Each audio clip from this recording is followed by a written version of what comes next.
The qualitative analysis lab is not a formal report, it's just a standard.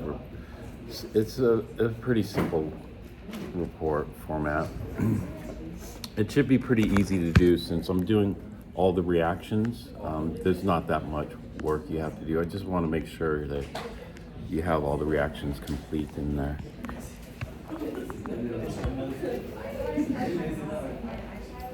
Were there any other questions? We're still doing a formal one for the crystals, though, right? Yeah. I saw some people's crystals yesterday, and they're growing pretty well. So make sure yours are growing. If yours are done, then we'll need to filter them out to get rid of the liquid portion. The liquid portion's gone is no good. You can't let the liquid portion go because, I don't know if you caught what I said earlier, the liquid portion is going to capture all the impurities. So we need to separate the liquid portion from your crystals so that the impurities can be separated. Otherwise, if the liquid evaporates, then all the impurities are going to crystallize out. It depends on how they crystallize out, because if they crystallize out in the bottom portion, it might be salvageable. But if you're getting a crust on top of your crystals, it's typically a white crust because the impurities are oxalate. You may get some white crust on there. It's still, then maybe they're okay. Maybe you can just separate it by hand. We have a second full report, right, other than the crystals? Yeah, the titration lab is the second formal report. So you have two formal reports that you're going to do. The formal reports, I told you I'm going to be gone May. So I'm going to put some videos on the formal report. We'll go through a rough draft on the video. Do we have like a ballpark for when the due date is? After I do the video on the formal reports, then I'll have a rough draft due like a week after. Pretty much. That's the ballpark on the due date for the formal report. So we're going to, at least for the first formal report, we're going to write it together. So, probably the second formal report, we'll do a rough draft of that one also, since they're quite different. One formal report is the titration analysis. The other formal report is synthesis. So they're written in different styles. Any other questions?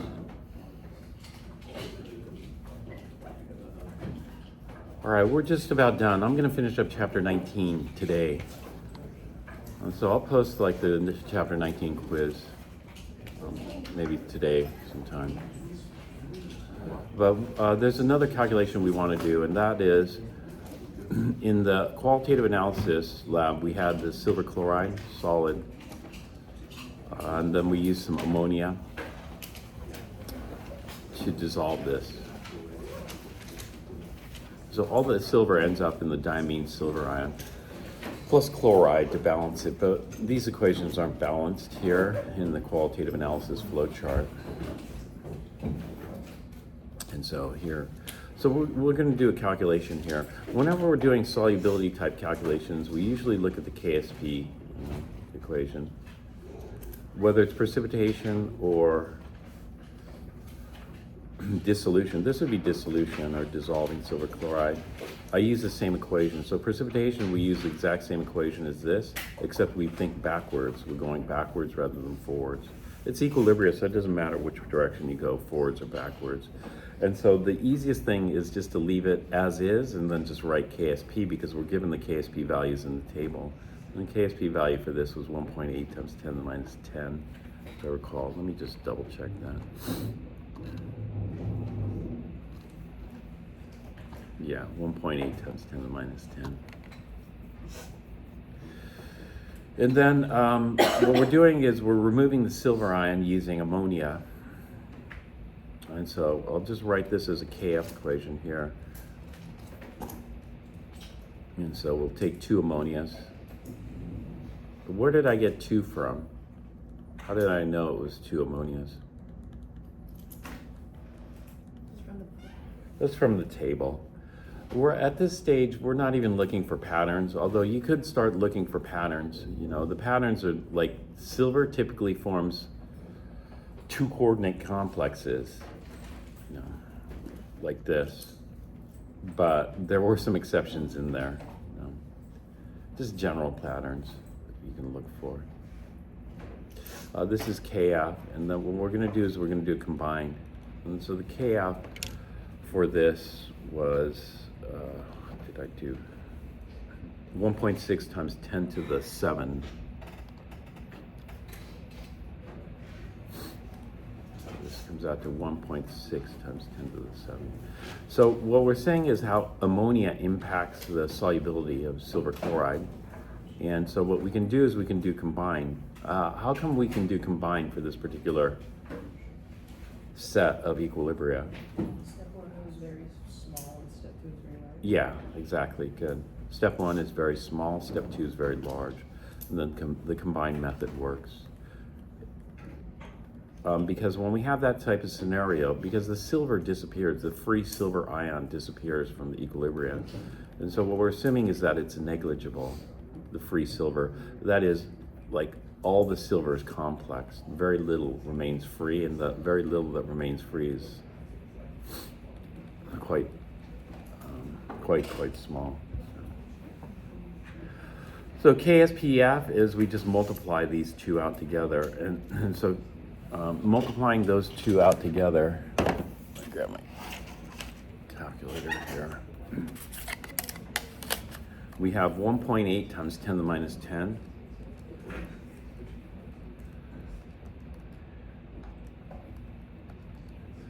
Times 1.6 times 10 to the 7. And that gives us 2.88 times 10 to the minus 3.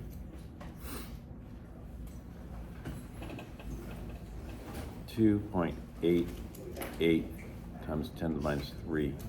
We're only allowed 2 sig figs, so you could round it to 2.9, but I'm going to leave it at 2.8 times 88 for now. So with this, we convert it into multiple equilibria requiring simultaneous method to just a single equilibria. We don't have to do any simultaneous work with this. So what can we do with this? Well, we can calculate the solubility of silver chloride at different ammonia concentrations. And so you could be, a simple problem would be given this amount of initial ammonia. We call this free ammonia over here. And over here, this is complex ammonia. And the total ammonia present is going to be the free ammonia plus the complex ammonia. That's the total ammonia present. Just like the total silver present is equal to, the free silver ion, but we're assuming the free silver ion is negligible here. That way we could use the combined method. And the complex silver ion over here. And so what's an example calculation? An example calculation would be, let's say, how many drops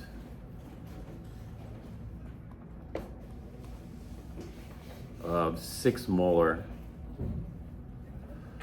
maybe I'll just do 6.0 molar ammonia. How many drops of 6 molar ammonia is required to dissolve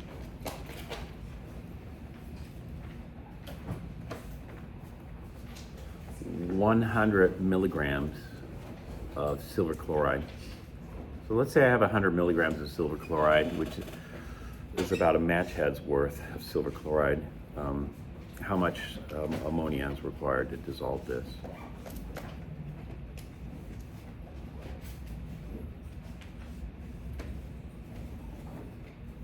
And so the chapter 19 is trickier because chapter 19, there are different ways to solve problems. It's not the same method that we use for everything. And so how would I do this? Well, what I need to do is I need to get all this silver to dissolve. And all that silver that dissolves ends up going into free silver ion and complex silver ion. And so the silver that dissolves ends up being free and complex. What we're doing is we're ignoring the free silver ion. We're saying it's extremely small because the small step 1 here doesn't generate much, and the large step 2 here consumes it rapidly. There's not supposed to be that E there. I don't know why. And so the small step 2, I mean, not small, large step 2. We need a large step 2 to consume that free silver ion. So what we're going to do is we're assuming that all the silver ends up the complex. You know, ideally we should do this simultaneous. Ideally we should do it simultaneous because it's not 0. The free silver ion is not 0. So for this example, we're making the same assumption that the free silver doesn't really matter. Right, and so we're going to assume all silver ions end up in the diamine complex.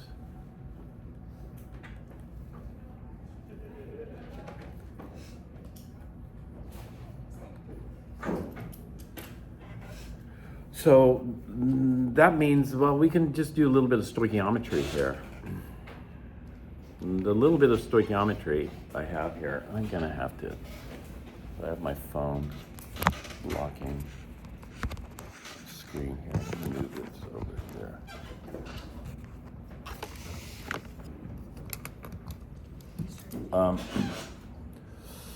So the little bit of stoichiometry we're going to do here is 0.100 milligrams, or actually, no, 0.100 grams. Actually, I skipped a step. Let me back up.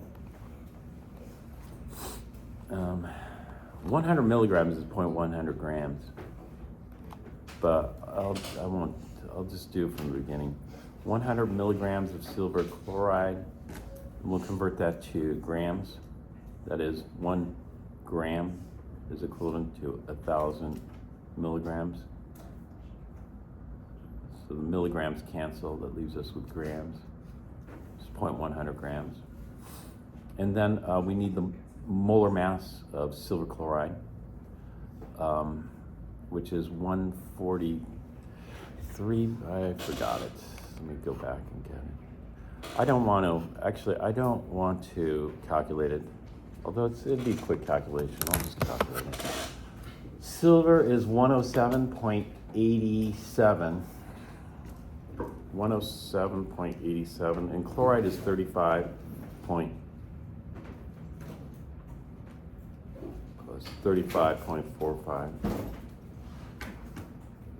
143.32. I guess that was faster than looking it up.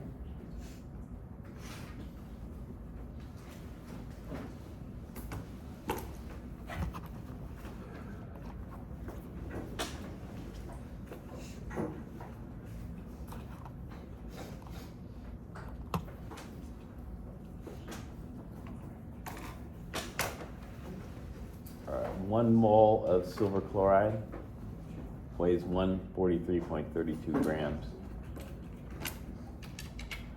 So my grams of silver chloride cancel here, and that leaves me with moles of silver chloride. And then I have 1 mole of silver ions per mole of silver chloride. And then I'm going to assume that all the silver ends up in the diamine complex. So I'm going to get 1 mole of the diamine complex here for every 1 mole of silver ion that's dissolved. And so this is my assumption here. Normally, when the silver chloride dissolves, it's going to be in the form of free silver, and then when it's captured by the ammonia, we're going to still have some free silver around. But it should be negligible. I mean, we did that calculation earlier that showed the amount of free ion was so small. You know, it was 99.999999999 whatever percent complex.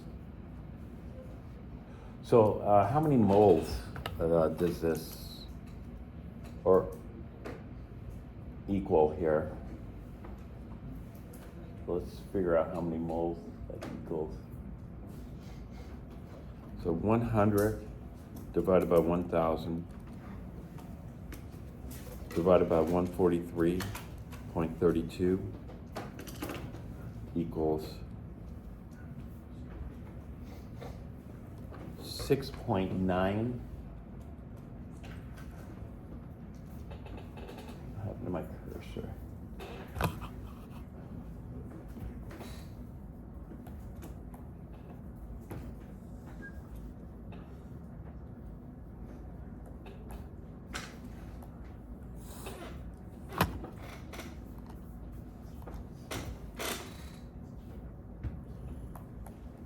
Oh, there it is.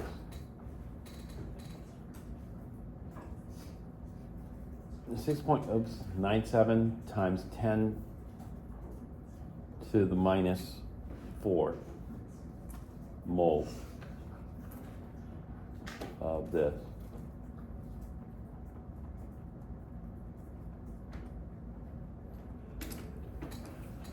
Oh, that's how many moles I need of that.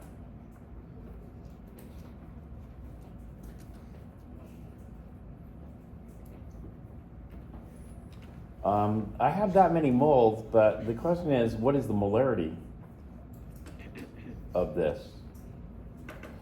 Because the ice table, remember the ice table doesn't work for moles unless all the volumes cancel out.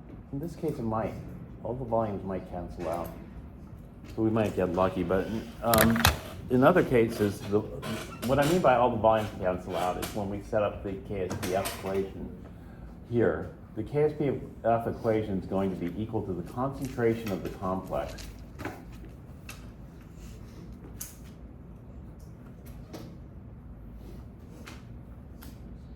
silver.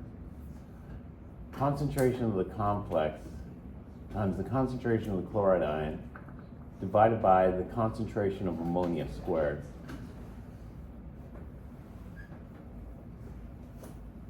The concentration is moles per liter. And so we're going to have the diamine complex moles per liter, chloride in moles per liter, and ammonia moles per liter squared. And what I mean by the volumes canceling out, I'm going to have per liter squared on the top and per liter squared on the bottom. If I have per liter squared on the top and per liter squared on the bottom, the liters cancel out, and that leaves us with moles. So on this particular case, I could go ahead and use moles instead of molarity in the K equation. But it doesn't always work that way because oftentimes the volume does not cancel out, and when the volume does not cancel out, then we have to use molarity. So I could take a shortcut here, but I'm not going to take a shortcut here, I think. I'm not going to take a shortcut here.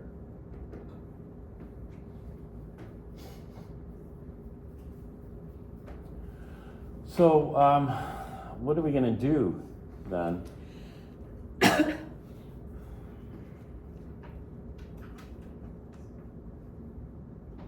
In order to figure this out, this is going to be 6.97 times 10 to the minus 4 moles of the diamine silver ion per.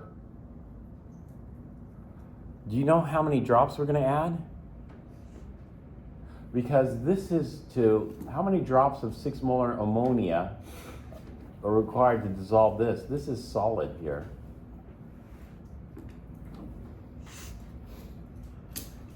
So the volume is going to be how many drops we're going to add, right? And so I'm going to call this Z liters of solution. We don't know what that's going to be quite yet.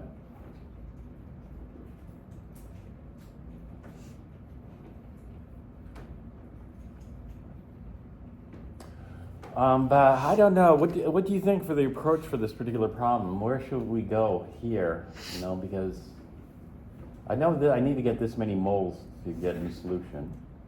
And so how am I going to set up the ice table here? Well, initially, how much is dissolved? Initially, we always reset it and say nothing's dissolved. And so we should have 0 molar of this and 0 molar of this, correct?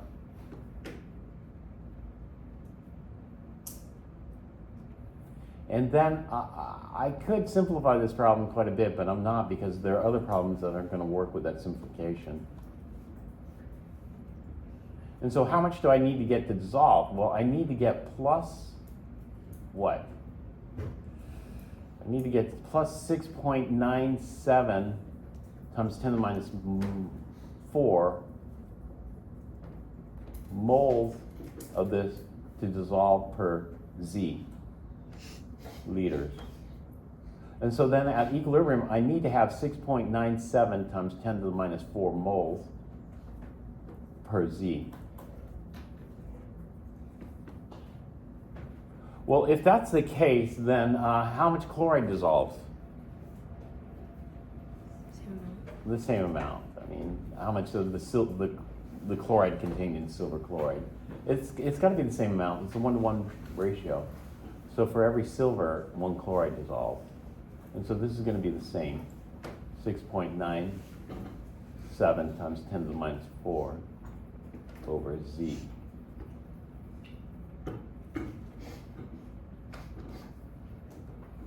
What was the original concentration of the ammonia? When I say 6 molar, is that initial or is that the final concentration of the ammonia?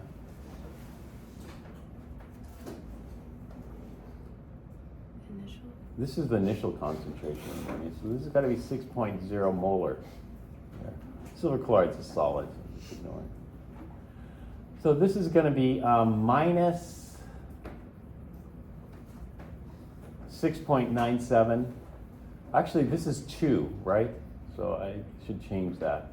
This is going to be minus 2 times this.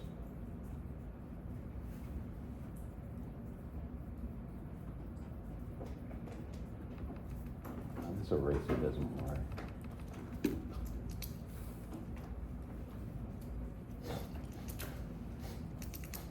So I'll just put it over here. 6.97 times 10 to the minus 4 over Z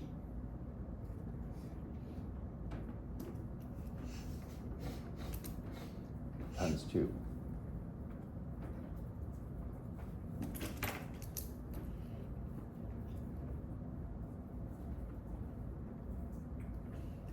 This is going to give me 6.0 minus this.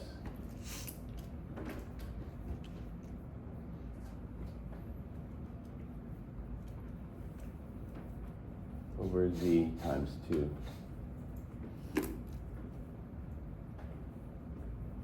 Because we lose 2 ammonias for every one of these formed and one of these formed.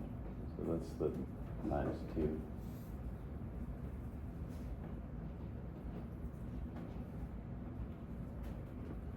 So then we could try to solve this for the volume of 6 molar that we have to add. I think this should work.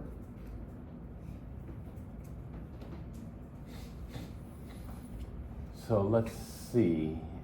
Try to solve for Z.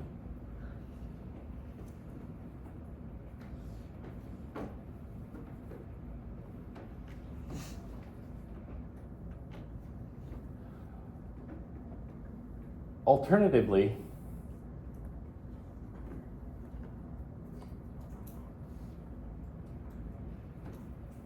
we could try something else.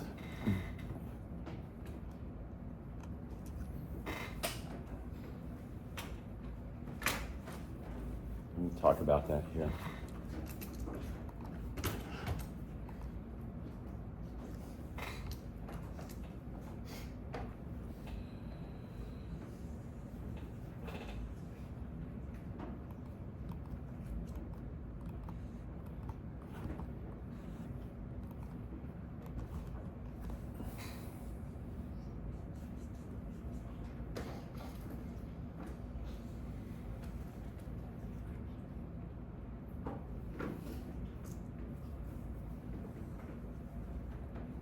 So we'll go back to this.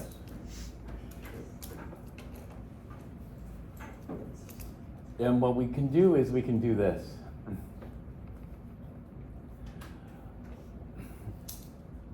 Alternatively, what we can do is we can determine the solubility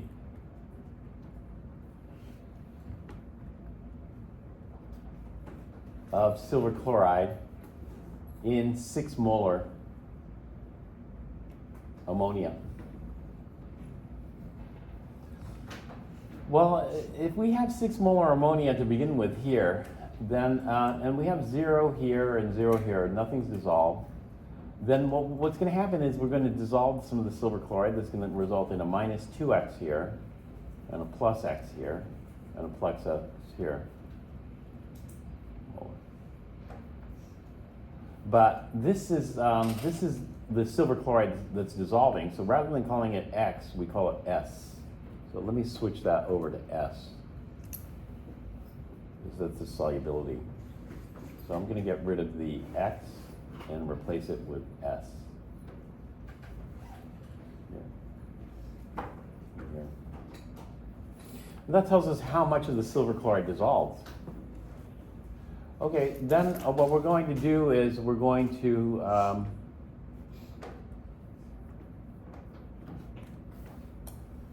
complete our table. 6.0 minus 2s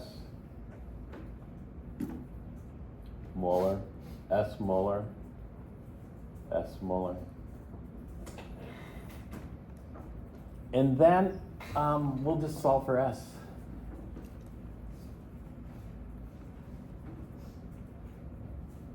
Over here. And that is our KSPF, which was equal to 2.88 times 10 to the minus 3.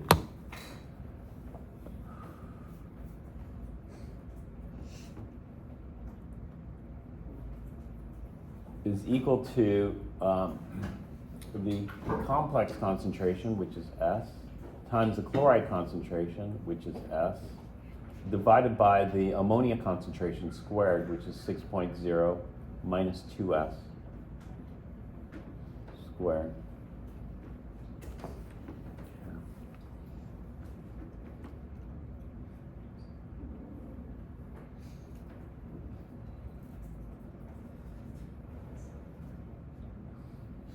All right, from this, we're just going to go ahead and try to solve this here. So this is going to be S squared. And then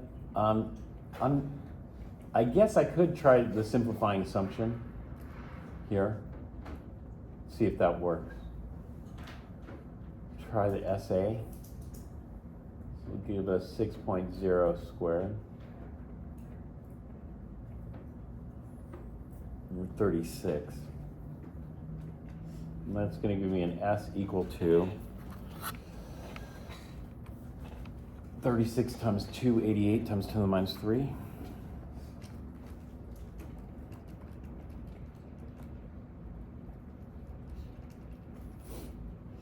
And then square root that answer. And I get an S of 0.321. Then I want to calculate the percent change. The percent change is going to be 2S over 6.0 times 100%. So times 2 divided by 6, and that's 10.7%, which is greater than 5%. So the essay failed. All right, the essay failed. It was worth a try, but we're not going to use it. And so that means it wasn't, the math is not terrible. So I was debating because this is just a simple quadratic. And so it's not bad. So the KSPF is just going to be equal to S squared, and then I'm going to have to multiply out this binomial, which is going to give me, what is it going to give me, 4S squared?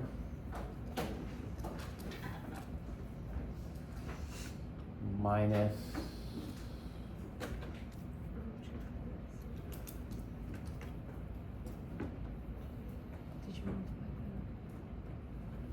so minus 12S minus 12S is minus 24S. Did I get that right? Plus 36. Is that what you guys get? Yeah, all right. And then this is going to be equal 288 times 10 to the minus 3. So we'll solve for s here. Or actually, let's get this in quadratic form. And then I'm going to use the quadratic solver for this. So this is a bit of a pain here because I'm going to have to do 288 times 10 to the minus 3 times 4. So 288 times 10 to the minus 3 times 4. And that gives me 0.01152. I'm going to switch out of scientific notation, s squared. 288 times 10 to the minus 3 times 24. 288 times 10 to the minus 3 times 24. That gives me 0.069.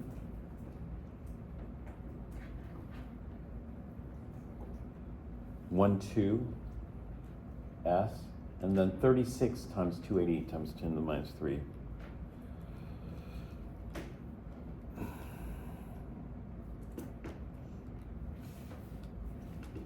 Which gives me 0.10368.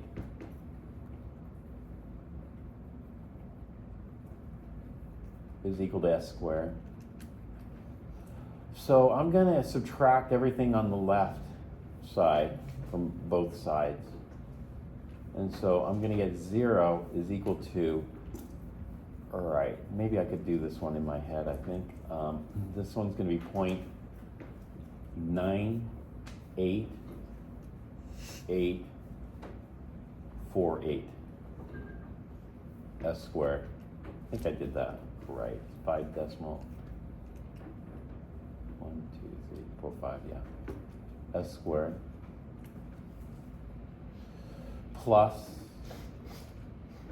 0.06912 s minus 0.10368. All right, then I'm going to just plug this into my calculator here. And so I'm going to go to mode, equation, quadratic, 3.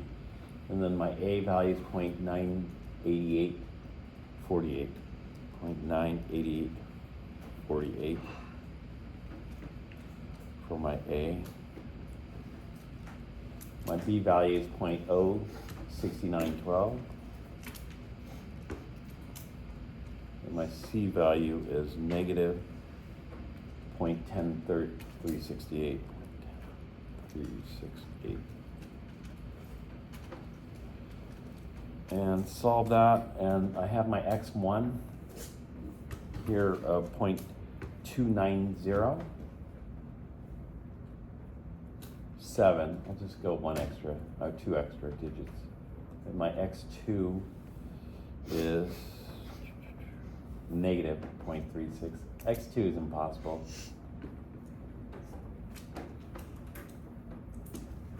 We will eliminate that. It can't be negative. And so what I want to do is I want to do a K-check to make sure. So this is going to be 0.29. That's hence why I'm carrying so many extra digits. 0.2907 molar, 0.2907 molar, and this is going to be 6 minus 2s. So I'm going to do this times 2. So I need to go back to calculator mode. And 2 times 0.2907, so I'll just do 6 minus 2 times 6 minus 2 times 0.2907. 0.2907. 5.4186. All right, so let's do a K check here, which is going to be 0.2907 squared on the top. And then 5.4186 squared on the bottom. So I'll just square this, invert it. Square that, invert it, and multiply it by 0.2907 squared. And I get 2.878. times 10 to the minus 3. So I had 288, I got 287, 8, which is going to round to 288, so it looks good.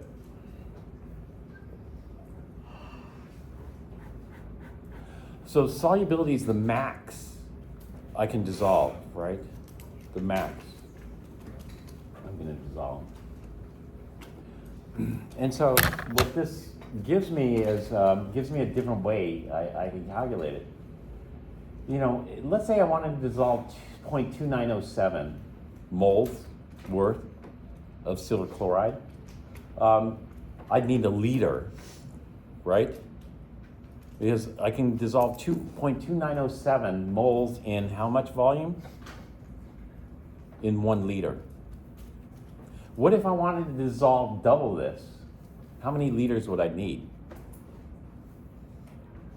So rather than 0.29, I wanted to dissolve 0.58. If I want to dissolve 0.58 moles, I'm going to need 2 liters. If I want to dissolve triple the amount of moles, I'm going to need 3 liters, right? Because this gives me the ratio. All right, so what I'm going to do is now I'm going to use some stoichiometry. I know that this is the solubility. And so we can use solubility as a conversion factor.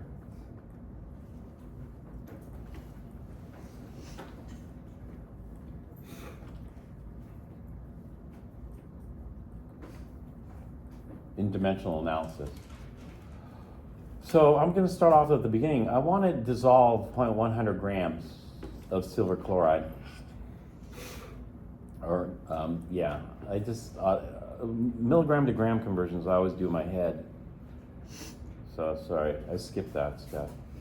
This is 100 milligrams.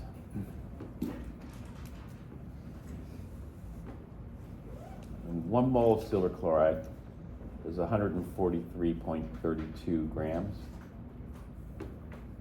of silver chloride. And then I'm going to convert that to moles of silver ions. It's 1-to-1 mole ratio. And then each of these silver ions are going to be complex.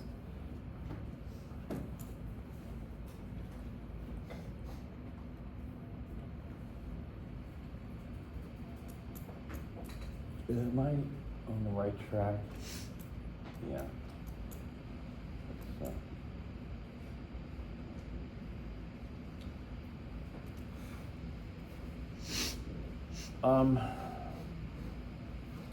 Maybe use solubility as a conversion factor, but I'm not really using solubility as a conversion factor. So let me redo this. I'm kind of going the same direction as I was going before. Let's look at what the solubility means. Solubility is the max silver chloride that can dissolve.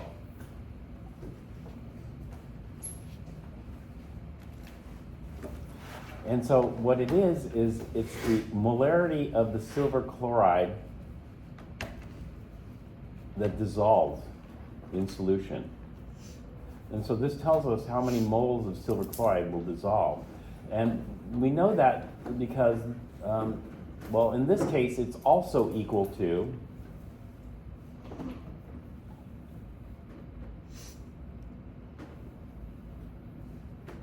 the concentration of the diamine complex, which is also equal to the concentration of chloride. This isn't always the case. Sometimes the solubility is like 1/3 of it or 1/2 of this, and depending on the coefficients. But the solubility always refers to the original salt. And so this always refers to original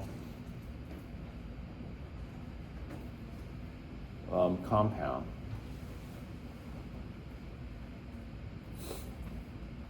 And so it's not the solubility of the diamine. The diamine silver complex is incredibly soluble, but the silver chloride isn't. But we have this relationship where we're solving for S, and S is the solubility of silver chloride. So what I have is I have a different kind of conversion factor for this. And so I'll just go with my 0.100 grams or 100 milligrams of silver chloride. And then what I'm going to do is I'm going to convert this. This is called the molar solubility here. Solubility has a lot of different units. We have the molar solubility here. So I just have to figure out how many moles of silver chloride I have. So this is 143.32 grams per mole. Silver chloride. Silver chloride here. And I know the solubility. The solubility is I'm going to be able to dissolve 0.2907. Oops, that's wrong. Let me undo that. In other words, I know I can dissolve 0.2907 moles of silver chloride will dissolve in a liter of solution. And the liquid only comes from the 6 molar ammonia. And so what I'm going to do here is I'm going to say, well, then if that's how many liters, then I'm going to convert it to milliliters. Milliliters per liter. And then what I'm going to do is I'm going to convert this into drops.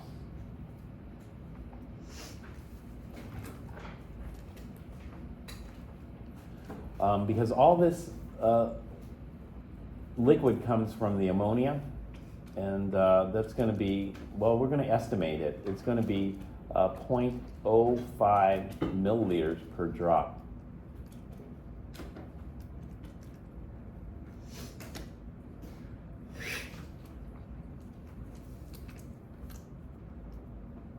And so this is going to be the drops of solution required. So I'll just calculate this now. So I have 0.1 divided by 143.32 divided by 0.2907 times 1,000 divided by 0.05. I get that? Let me make sure I get this right. Did I get that right?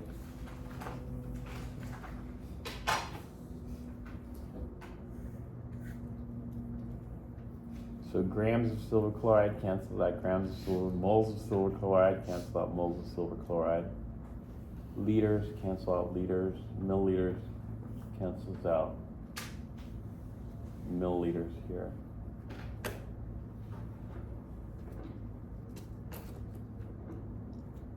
Or 20 drops per milliliter. That's probably easier to remember. This is estimate, about 20 drops per milliliter.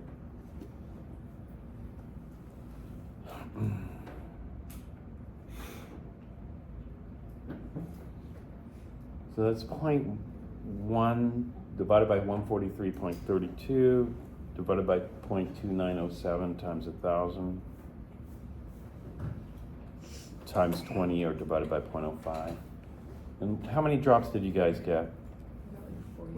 48. I guess that's right. Seems a little high. 48.0 about. If we're talking about that many drops, it's probably be easier to do it in milliliters. And so I'm going to divide this by 20 drops per milliliter. So this comes out to about 2.4 milliliters.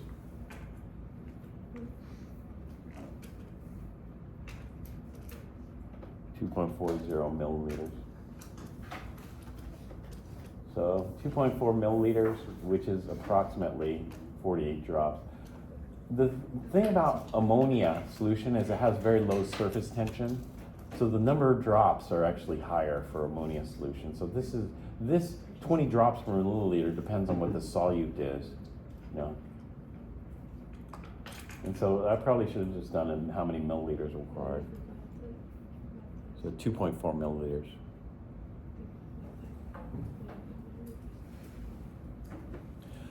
All right, so this is quite a bit different.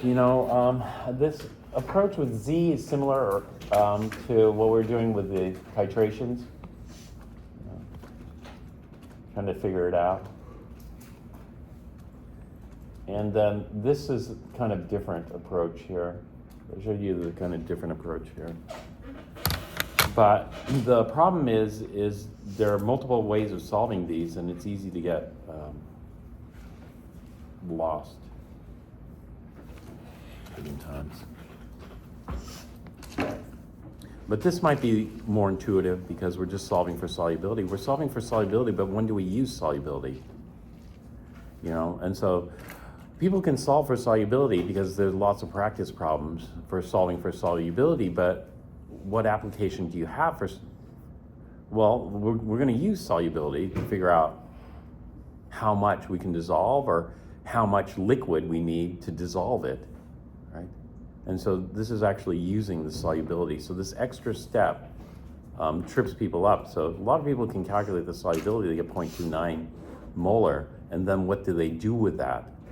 But it's so intuitive because solubility is the max amount, and so they forget, that actually it's not difficult to use it, solubility.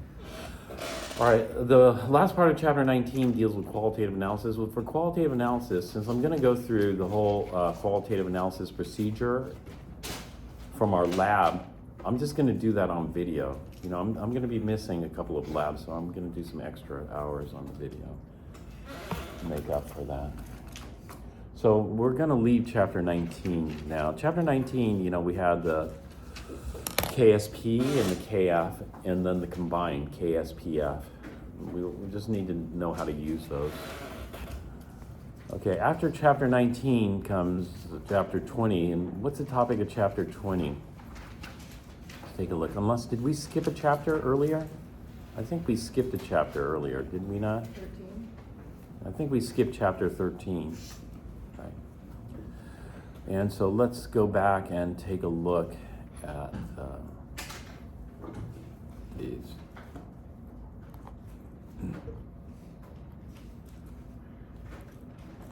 Actually, I want to go back to chapter 13. Chapter 20 is redox, I think.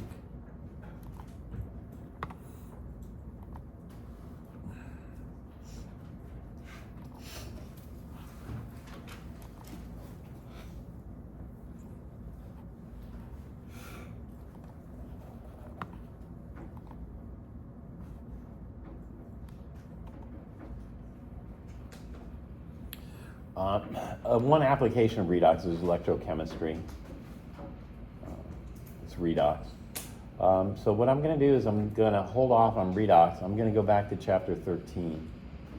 And we're going to look at thermodynamics part 2, spontaneous change, entropy, and Gibbs energy.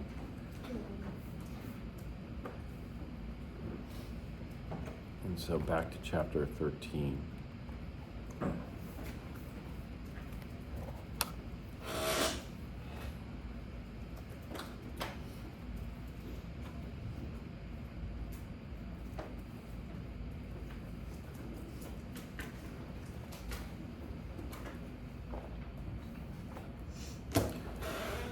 Thermo part 2, we're looking at like a quantitating driving force.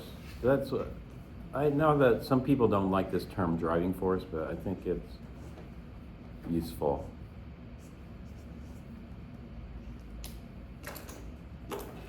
Usually when we're looking at a driving force for a chemical reaction or some process, we look for going from higher energy to lower energy, from less stable to more stable. In other words, we want to go downhill in terms of energy. But what we need to do is we need to put some numbers on this. We need to be more quantitative rather than qualitative. So that's what I'm going to say, quantitating driving force. And we use this new symbol here, delta G, which is the change in Gibbs free energy.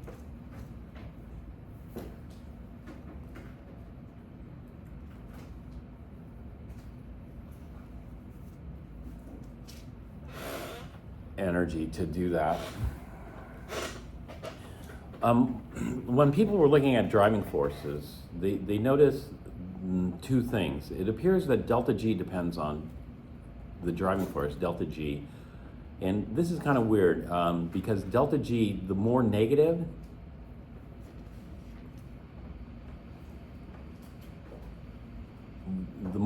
it is, the stronger the driving force. And we put numbers on these. So for example, if we have a delta G around 0, there's not much of a driving force. In fact, it's at equilibrium. We don't expect any change. However, the more negative the delta G becomes, the bigger the driving force. So delta G of negative 50, there's units for this. The typical units for this are kilojoules per mole. And so, you know, around 0, and then we go negative, like negative 50, negative 100 kilojoules per mole, negative 200. You know, over here, there's a strong driving force. You know, between negative 50 and a positive 50 means the reverse reaction is more favored. This is strong driving force for the forward reaction. If we get to positive 50, you know, we're starting to look at the reverse reaction being more favored. Positive 100, positive 200. You know, this is a strong driving force for the reverse reaction. You know, this favors the reverse.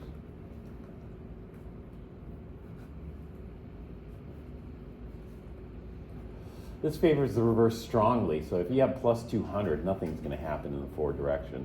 And here, there's more of a kind of a balance, you know, equilibrium.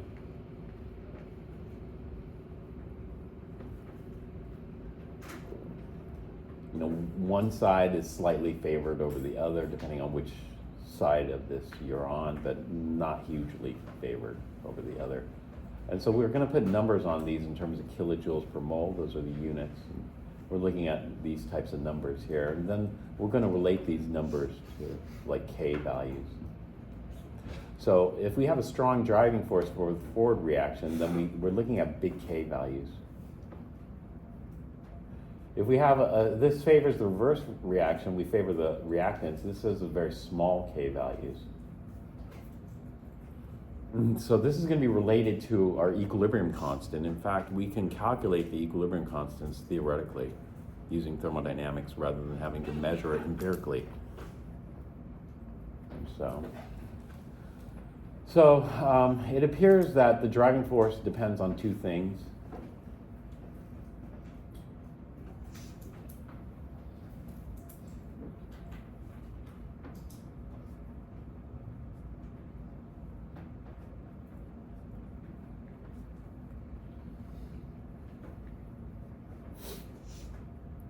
Minimizing energy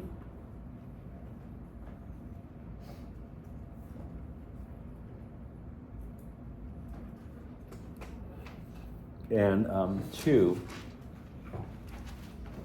maximizing entropy.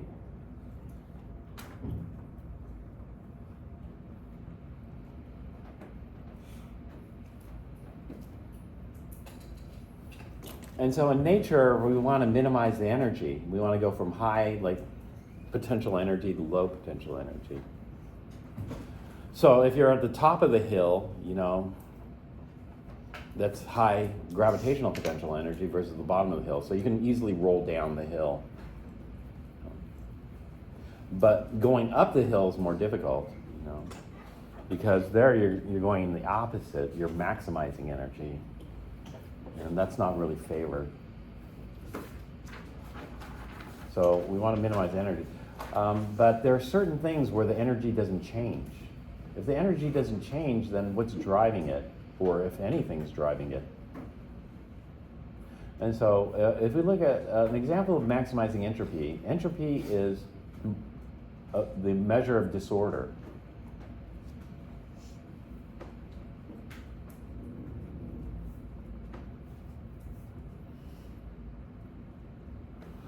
So the higher the entropy, the more disorder. The lower the entropy, the less the disorder.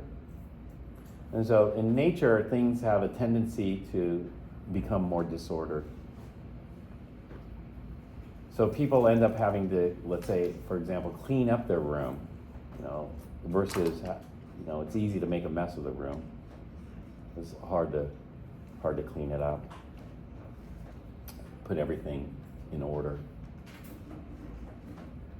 But we can see this when we look at an ideal gas.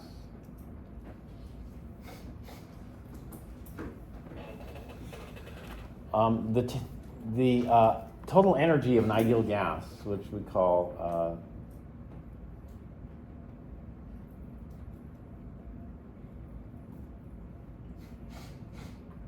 U.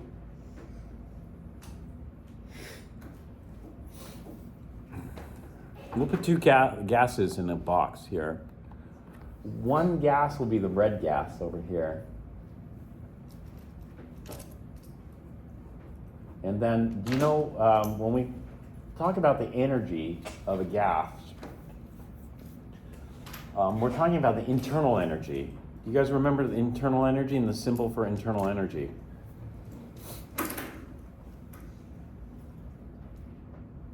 The book. The symbol for internal energy depends on what book you're using. Some books use E, but our book doesn't use E for internal energy. Do you know what our book uses for internal energy? U, yeah, that's correct.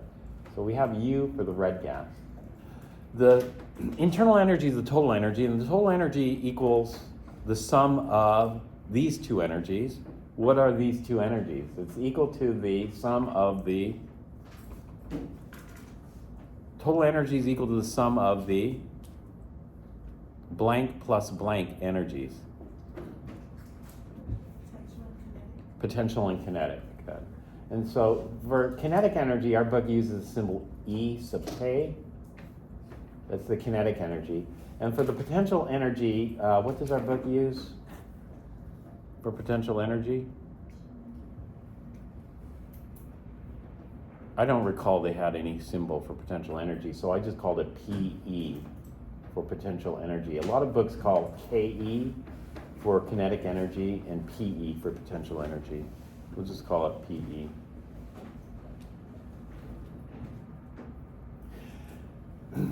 In an ideal gas, there's zero potential energy. Why? Does an ideal gas have the potential to explode? No. Does the ideal gas have the potential to attract each other by intermolecular forces like hydrogen bonding or van der Waals forces? No. And so usually potential energy is this, bonds and attractions and that type of stuff. So in an ideal gas, the potential energy is zero. That means the total energy of an ideal gas is equal to its kinetic energy. Now there are three types of kinetic energy. What are the three types of kinetic energy? Rotation. Do ideal gas molecules have? Or actually, they aren't even molecules. Ideal gas are little dots. And little dots we don't think of as rotating. They're just spherical. I mean, they might be. The sphere might be rotating, but there's no rotational energy associated with that. Instead, if we had like a methane molecule with arms and this kind of stuff, then yeah, that can rotate. Or CO2 can be rotating, that other stuff. There's rotational. What else? Vibrational. Do ideal gas particles have bonds that vibrate? No. And so in an ideal gas, the only type of energy is, what's the third type of kinetic energy? Translational. So it's only translational motion. It's just moving. It's a particle moving in a line. That's it. And when we have that, then this is proportional to the kinetic energy here is just proportional to the translational kinetic energy, which is just going to be directly proportional to the temperature.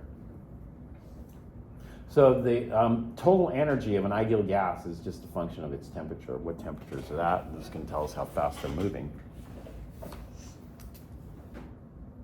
So I'm going to say the temperature is 25 degrees C here. And then I'm going to have a blue gas, which is also ideal.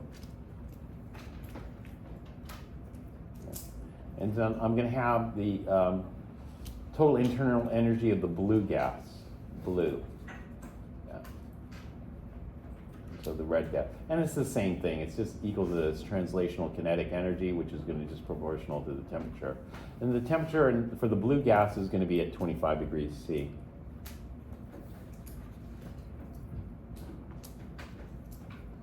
Now there's a barrier in between the gas. There's a wall here that separates this. So right now, it's kind of organized. On the left, I have the red gas. On the blue, on the right, I have the blue gas.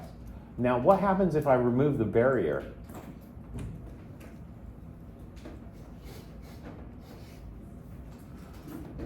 What happens if I remove the barrier is that the gases will be free to move, and then what I'm going to have is mixing. So I'm going to mix the blue gas and the red gas, and now they're going to be all over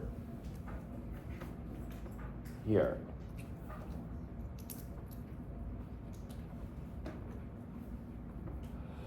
So what you can see is that before I had it nicely ordered, now they're all mixed up. And so what happened to the entropy? The entropy increased. Did the temperature change? Was there a heat exchange? Did the blue gas get colder and the red gas get hotter? No, there was no temperature change. So this mixture is going to be at the same temperature. And it's still going to be at 25 degrees C, which means the delta U is equal to, the change in internal energy is equal to 0. We start off at 25, we end up at 25. There was no change in internal energy. So when we're trying to minimize energy, there's no minimization of energy here. So what's happening? Is it going to stay organized? Will all the red stay on the left and all the blue stay on the, no. It's going to get mixed up. And if it gets mixed up, we know that this is spontaneous here. There's a driving, in order to be spontaneous, there has to be some kind of driving force. And so what's happening here is the entropy is increasing. Now, entropy is given the symbol S for entropy here. And if we have an entropy that's increasing, then we're going to say that delta S has increased, is greater than 0, has not decreased. So the S initial we have here, this is S initial,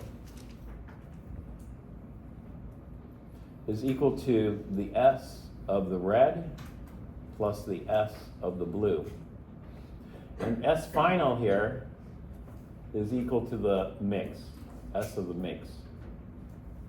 And so delta S, interestingly enough, delta S is just equal to the S final minus S initial.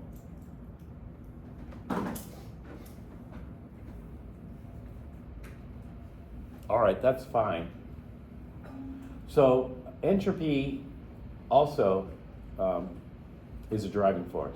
So it appears that the driving force depends on two things. Asterisk here. And I'm going to put a little footnote here.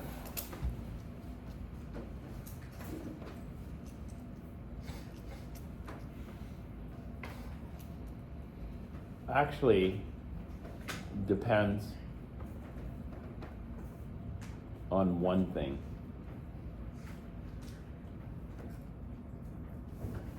I don't know how you, it depends on how you want to look at it. On one thing. Energy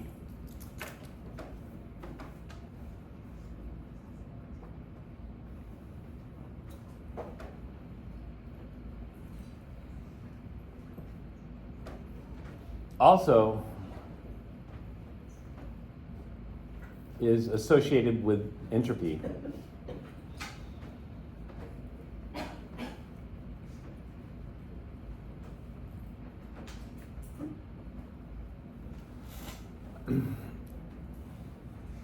The way we think about energy and entropy is this.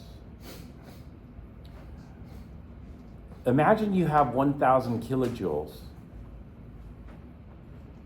If you take that 1,000 kilojoules of energy and spread it over the entire universe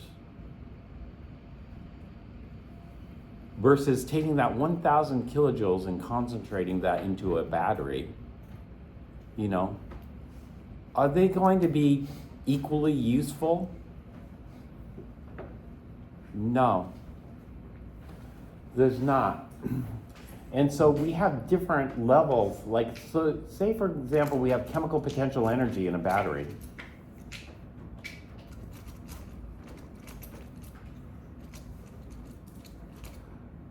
And I have 1,000, let's say I have 1,000 kilojoules of chemical potential energy in this battery, like this. Then what can I use this battery to do?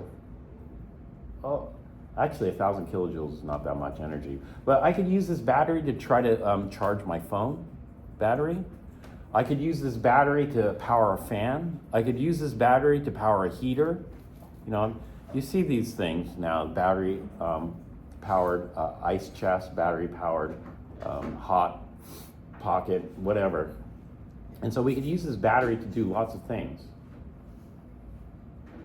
Versus heat. So if I take that 1,000 kilojoules and just disperse that out into the universe as 1,000 kilojoules of heat, can I take that 1,000 kilojoules of heat that I just dispersed out into the room and charge my battery? Or a heater or whatever else? No, I can't do this. And so this is what we call low entropy energy. It's organized, all that energy, it's chemical potential energy. And this is high entropy.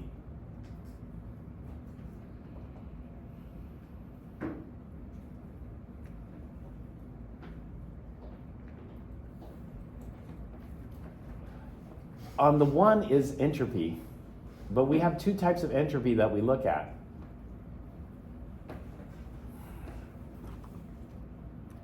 The two types of entropy are shown here. This is energy entropy.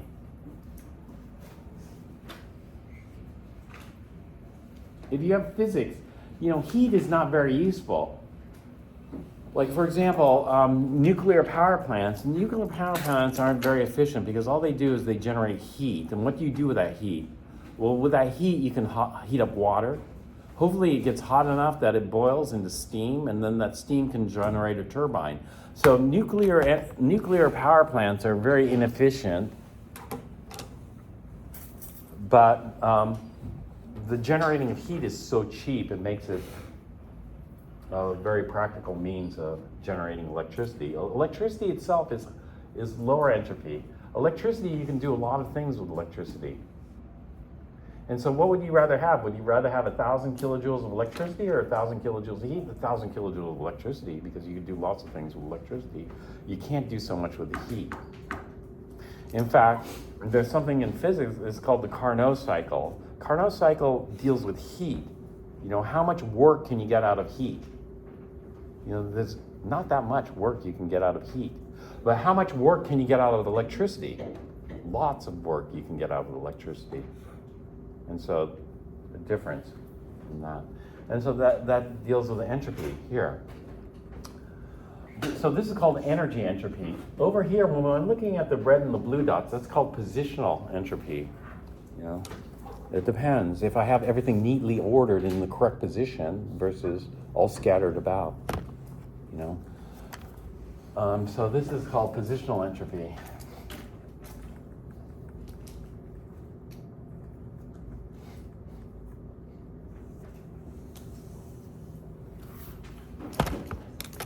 And so, really, when we're looking at, you know, in nature, we tend to go from higher to lower energy. So let's say we have something that goes from higher to lower energy, and from the first law, can somebody remind me the first law of thermodynamics? Rebecca? Well, it can be lost or gained. It can neither be created nor destroyed. Is probably a better term for that. And so energy is conserved. So if we go from higher to lower energy, what has to happen? It has to lose energy. That loss of energy is typically in the form of heat and work, right? So we start off at higher chemical potential energy, go to lower, we end up generating heat in the work.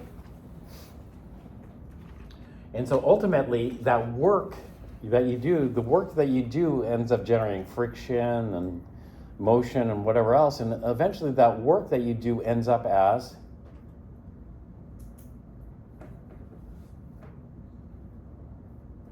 heat. So if you're, eventually everything ends up at heat. So heat is kind of the, what they say is maybe the junkyard of energy. That's where the energy ends up, kind of, in that sense. And so, anyway, we have the energy entropy. And so the energy entropy is related to going from higher chemical potential energy to lower chemical potential, or higher thermal energy to lower thermal energy, or something like that. Let's see. Although the positional entropy is just going from a more ordered state to a less ordered. The more ordered state has more constraints. So when I look at this over here, I have one constraint is that wall in the center, and then I have another, the red has to be on this side, the blue has to be on that side.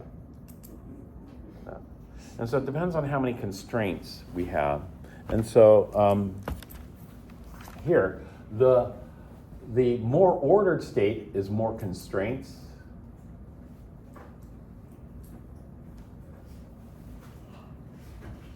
And the more disordered state has fewer constraints.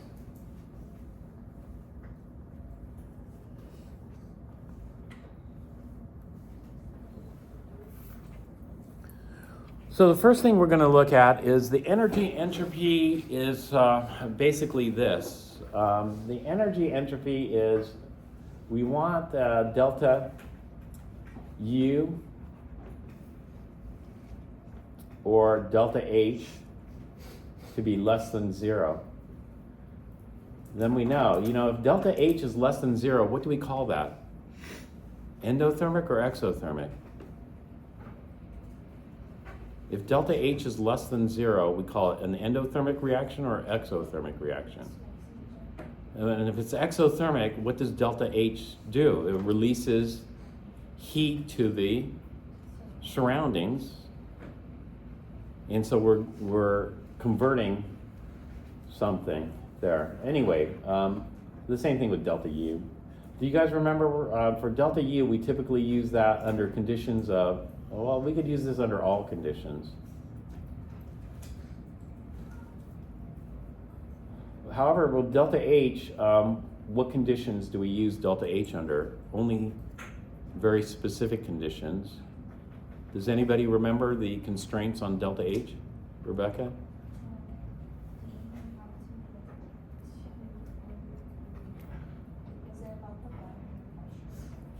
Yes. It was about the pressure. First constraint is constant pressure. Delta H is only under constant pressure. And one other constraint. What was the other constraint to delta H? Does that have to do with moles of gas? Yes, it has to do with moles of gas, which is related to work.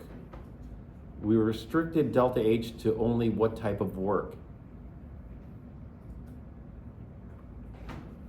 It has to do with moles of gas because moles of gas are related to volume. So is related to volume, what was it, Rebecca? A closed system, no. An isolated system would be constant volume. A closed system can have variable volume. Is it Q equals 0? We did it. It was related to delta N of gas because it was delta N of gas is related to delta V. So what type of work did we restrain this? In order to maintain constant pressure, if you generate gas, it has to expand, otherwise the pressure is going to increase. You'll have a pressure bomb. Or if you consume gas, it's going to contract, otherwise you'll have a implosion hazard. Bomb calorimetry is constant volume. Since delta U is under constant volume, we often use for constant volume bomb calorimetry.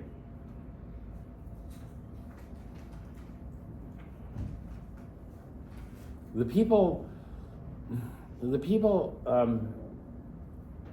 end up having trouble with thermodynamics because you can't use delta H for constant volume.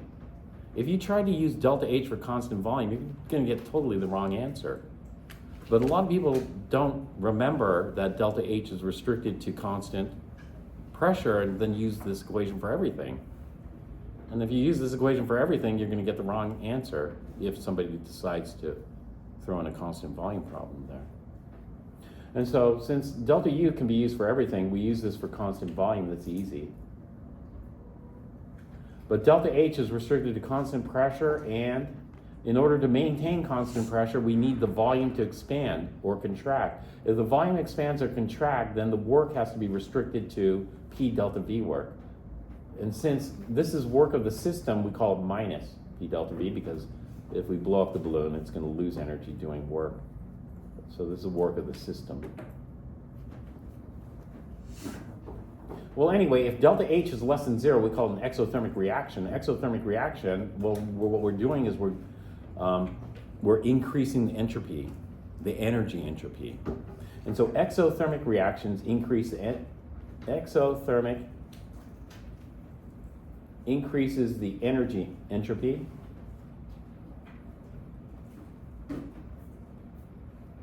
And so exothermic is minimizing energy. We're going from higher energy to lower energy, right? It's giving energy to the system. So this is minimizing energy. Minimizing energy here means we're maximizing energy entropy. Maximizing. So even though we think of our driving forces depend on two things, minimizing energy and maximizing entropy, it really only depends on one thing, maximizing entropy. Therefore, driving force depends on maximizing entropy, both the energy entropy and the positional entropy.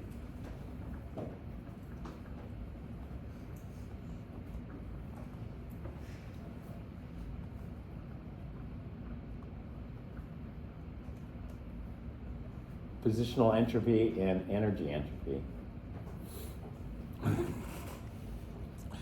Therefore, we come up with a new law, the second law of thermodynamics.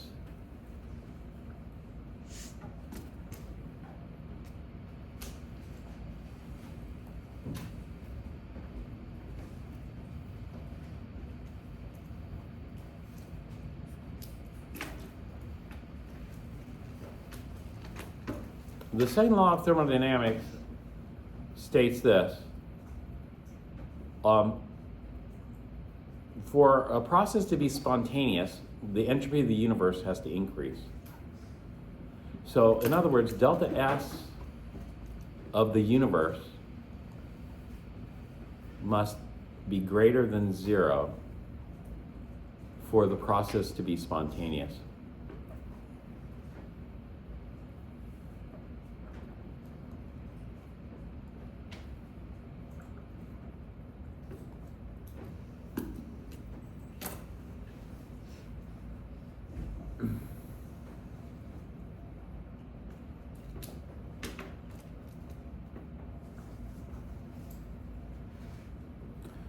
Delta S of the universe we break up into two parts. The universe is going to be broken up into the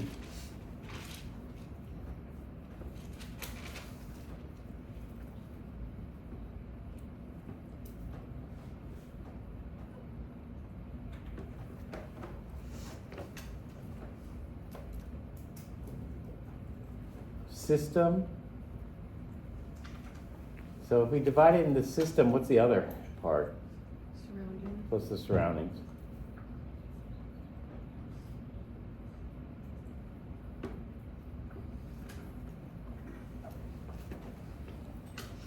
The universe is too much to look at, right? The system is a little easier. The system is what? And the way I like to define the system is the system, there are two types of systems.